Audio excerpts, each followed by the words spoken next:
25 question और देखेंगे। बड़दादा के छाँव में कितने शिकारी बैठे थे? 1, 2, 3, 4। तत्सत से क्वेश्चन है, बड़दादा के छाँव में 2 शिकारी बैठे थे।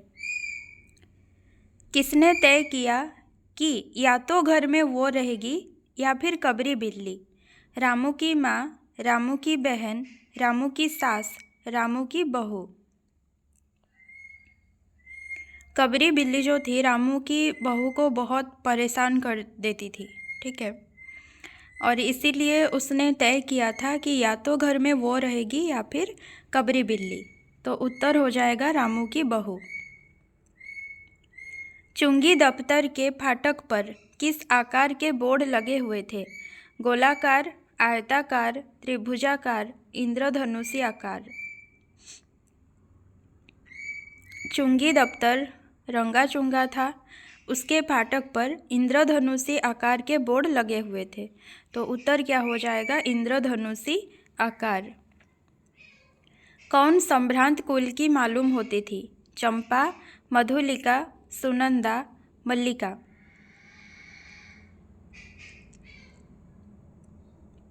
सुनंदा जो कि 20-22 साल की थी, वो संभ्रांत कुल की मालूम होती थी। गणेशी की घरवाली ने गजाधर बाबू के लिए क्या भेजी थी? मोतीचूर लड्डू, बेसन के लड्डू, जलेबी, एक बक्सा। गणेशी की घरवाली ने गजाधर बाबू के लिए बेसन के लड्डू भेजे थे। बी ऑप्शन सही है। सामनाथ की माँ कहाँ जाने की बात कर रही थी? काशी, वाराणसी, ऋषिकेश, हरिद्वार। सही उत्तर होगा डी ऑप्शन, हरिद्वार। ठीक है, रोते रोते वो कहती है कि बेटा मुझे हरिद्वार भेज दो। परिचयात्मक प्रश्न किस सोपान में पूछे जाते हैं?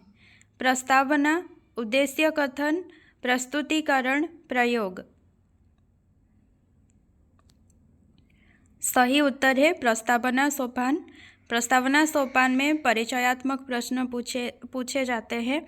किसका परिचय पाने के लिए? विषय का, ठीक है, या फिर पूर्व ज्ञानात्मक प्रश्न कह सकते हैं, क्योंकि जो भी क्वेश्चंस पूछे जाते हैं वो बच्चों के पूर्व ज्ञान से रिलेट करके पूछे जाते हैं। जब बंटी लोहे के फाटक पर झूल रहा था, कितने लड़के साइकिल पर बातें करते हुए गुजरे? 1, 2, 3, 4। बंटी की मम्मी कॉलेज गई और उसके बाद बंटी लोहे के फाटक पर झूल रहा था। तभी उसने देखा उसके सामने से 2 लड़के साइकिल पर बातें करते हुए गुजरे।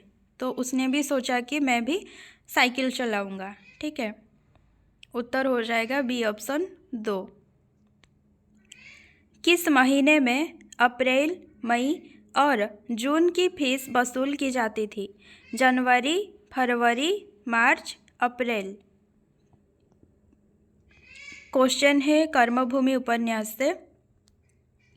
मार्च के महीने में अप्रैल, मई और जून की फीस वसूल की जाती थी, ठीक है, सी ऑप्शन सही है। योगी कौन था? विजयगुप्त, कुमारगिरी, मृत्युंजय, श्वेतांक। इन चारों में से योगी था कुमारगिरी। मृत्युंजय एक सामंत थे, वयोवृद्ध सामंत। विजयगुप्त भी सामंत, ठीक है। श्वेतांक भी योगी नहीं था। किसने चाणक्य को गृहस्थ जीवन में प्रवेश करने की आज्ञा दे दी थी? नंद, पर्वतेश्वर, दांड्यायन, कुलपति। नाटक के शुरुआत में जब हम देखते हैं चाणक्य और सिंहरण बातें कर रहे थे, तभी चाणक्य बताते हैं कि कुलपति ने मुझे गृहस्थ जीवन में प्रवेश करने की आज्ञा दे दी है। उत्तर क्या होगा? डी ऑप्शन, कुलपति। ड कैसा व्यंजन है? ड के नीचे बिंदी है, ठीक है। नासिक्य, पार्श्विक, लुंठित, उत्क्षिप्त। सही उत्तर होगा उत्क्षिप्त। ड के नीचे बिंदी, ढ के नीचे बिंदी, ये दोनों उत्क्षिप्त ध्वनियाँ हैं। ठीक है। किसके उच्चारण में स्वर और व्यंजन दोनों के लक्षण मिलते हैं? य, ढ, ल, र। किसके उच्चारण में स्वर और व्यंजन दोनों के लक्षण मिलते हैं? उत्तर होगा ए ऑप्शन य। ठीक है। स्वर और व्यंजन दोनों के लक्षण मिलते हैं अर्ध स्वर में। और अर्ध स्वर कौन कौन होते हैं? य और व। री का उच्चारण ओडिया में कैसा होता है? री, री, रु, रु। सही उत्तर होगा डी ऑप्शन वाला रू। ठीक है। र में छोटा ऊ, याद रखिएगा। रू का उच्चारण हिंदी में री होता है, र में छोटी ई, और उड़िया में कैसा होता है? र में छोटा ऊ। कौन सा स्वर हिंदी में मूल स्वर होने के साथ साथ संयुक्त स्वर भी है? ए, ऐ, ओ, आ। सही उत्तर होगा ऐ। ऐ और औ, ठीक है, ये दोनों हिंदी में मूल स्वर होने के साथ साथ संयुक्त स्वर भी हैं। लेकिन अगर ओडिया की बात करें तो ओडिया में ऐ और औ ये दोनों मूल स्वर नहीं हैं, केवल संयुक्त स्वर के रूप में व्यवहृत होते हैं ओडिया में। ठीक है। लेकिन हिंदी में ये ऐ और औ मूल स्वर भी हैं, संयुक्त स्वर भी हैं। य का उच्चारण ओडिया में कब ज होता है? शब्द के आरंभ में, उपसर्ग युक्त होने पर, संयुक्त वर्ण होने पर, ये सभी।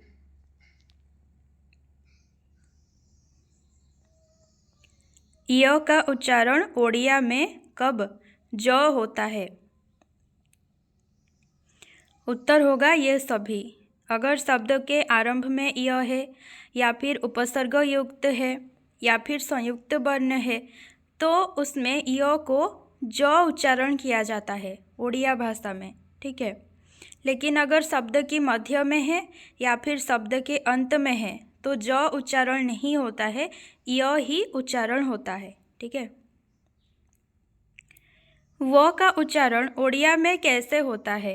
व, ब, ह, य। सही उत्तर है ब। व का उच्चारण ओडिया में ब होता है।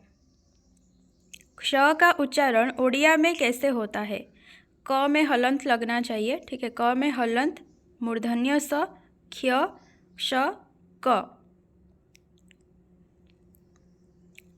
सही उत्तर होगा बी ऑप्शन क्ष। ठीक है। अगर हिंदी होता तो क हलंत और मूर्धन्य स लिखते। क्ष का उच्चारण ओडिया में क्ष होता है, बी ऑप्शन। अनुस्वार और विसर्ग को क्या कहा जाता है? स्वर, व्यंजन, अयोगवाह, अर्धस्वर।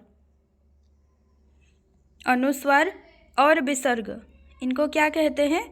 अयोगवाह। ठीक है। ना तो इन्हें स्वर माना जाता है, ना तो इन्हें व्यंजन माना जाता है, और इसीलिए इन्हें क्या कहा जाता है?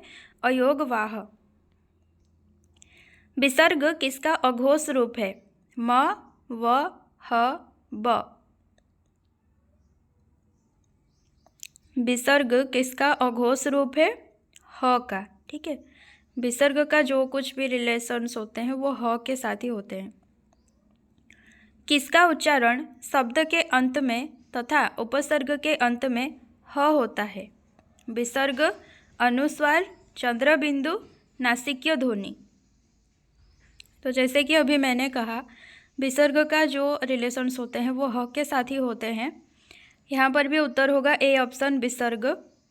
विसर्ग का उच्चारण शब्द के अंत में तथा उपसर्ग के अंत में ह होता है।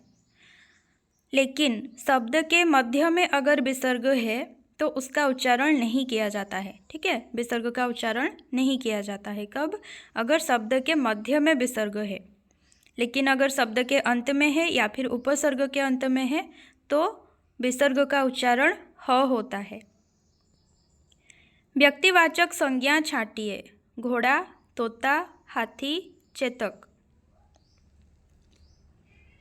घोड़ा, तोता और हाथी ये तीनों जातिवाचक संज्ञाएं हैं।